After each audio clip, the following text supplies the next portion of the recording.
අපේ ලොකු ගෙයක් තියෙනවා මඩ. ඒ බලාගා ගන්න කෙනෙක් ඕන. මම වීකෙන්ඩ් එකේ ගෙදර ඉන්නේ. මට මැසේජ් එකක් දාන්නකෝ.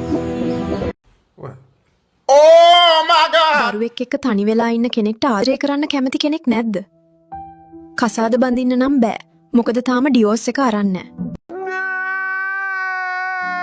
අද මං කිරිදි වෙලා අපේ මහගෙදර ඉන්නේ. Okay. මේ පිටිපස්සේ තියෙන්නේ පොඩි කාලේ ඉඳන් ආපු ලිද තමා. ළඟපාත කවුරු හරි ඉන්නවා නම් කතා කරන්න. අද නම් ඉතින් කවුරුත් නෑ මේ පැත්තේ. එනවනම් කෝල් එකක් දාලා එන්න තේ ටිකක්වත් බොන්න. Oh my god! සිංගල් වෙලා ඉඳලා දැන් ඇති වගේ හදවතින්ම ආදරය කරන කෙනෙක් හොයනවා. මට මගේ කොන්ද රිදෙනවනේ. හවසට වන් ෂොට් මහත්තයා ළඟට යමු කෙල්ලේ. එයාගෙන් අරන් අඩු වෙයි දාතේ? එක වේලෙන් ලෙඩේ සුවයි කෙල්ලේ.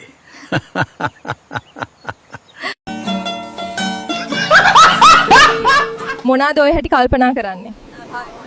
ආණ්ඩුවේ ඩොලර් මිලියන 2.5ට හැකර් ඇරියා. කාලක් ගහන්න සාක්කුවේ දාලා තිබුණු 1500ට ගෑණි ඇරියා. බලනවාකෝ මේ එලිච්චියෝ පැටව දාන්නෙත් නැහැ. බොරුවට කණ්ඩායි බොන්නයි දිදී තියන් ඉන්නවා. මොකද කරන්නේ මුන්ට? අර ඒ අයි මහත්තයාට කියමු. එයා මොකක් හරි කියයිනේ. ඒක හොඳයි තමයි මම ගිහින් අහන් එන්නම්කො මොකද්ද කරන්න පුළුවන් කියලා.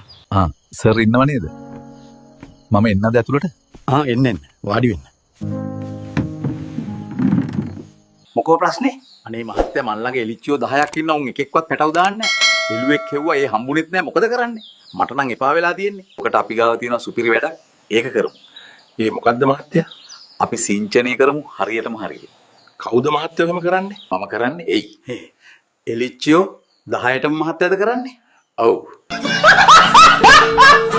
එකට රුපියල් 2000ක් ගන්නවා. එතකොට වැඩේ හරියයිද මහත්තයා? ඔව් හරියටම හරියනවා නා. ඕක කරාම දවසක් දෙකක් විතර එලිච්චියෝ ටිකට අමාරු වෙයි. ගණන් ගන්න එපා. ඊට පස්සේ හරියනවා. හාමිනේ ඒ වැඩේ හරියන්නේ නැහැ. එක එළුවෙට රුපියල් 2000ක් ඉල්ලනවා. 10 දෙනාට 20000ක් නේ.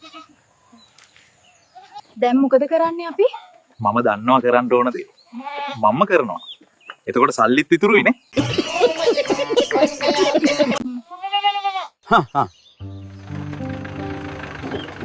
බෑ කියන්නේ නැතිව යමල්ලකෝ. මම වැඩේ කරන්න.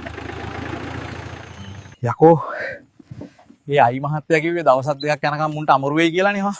දැන් ඉන්නේ වෙනදටත් වැඩිය හොඳට. හරිද වැඩේ? බලමුකෝ. මුන්ට කිසි අමාරුවක් නැහැනේ හාමිනේ. හෙට උදේ වෙද්දිවත් බලමුකෝ. තමුසේ මොනවද මුන් එක්ක කරන් ගිහින් කරන්නේ ඔය? සිංචනය කරනවා. මොකෙන්ද? ඔබට වැඩක් නැහැනේ මම මේක කරන්නම්කෝ මොකෙන් හරි. ඔයි. හාමිනේ ගිහින් බලනවා එලිච්චියෝ ටික අමරුද මොකද වෙලා තියෙන්නේ කියලා. අමාරු නම් මම දන්නේ. අන්න උදෙන්නම ට්‍රැක්ටරේට නැගලා ගේ පැත්ත බලන් ඉන්නවා. තමුසේ එනකන්ද කොහෙද?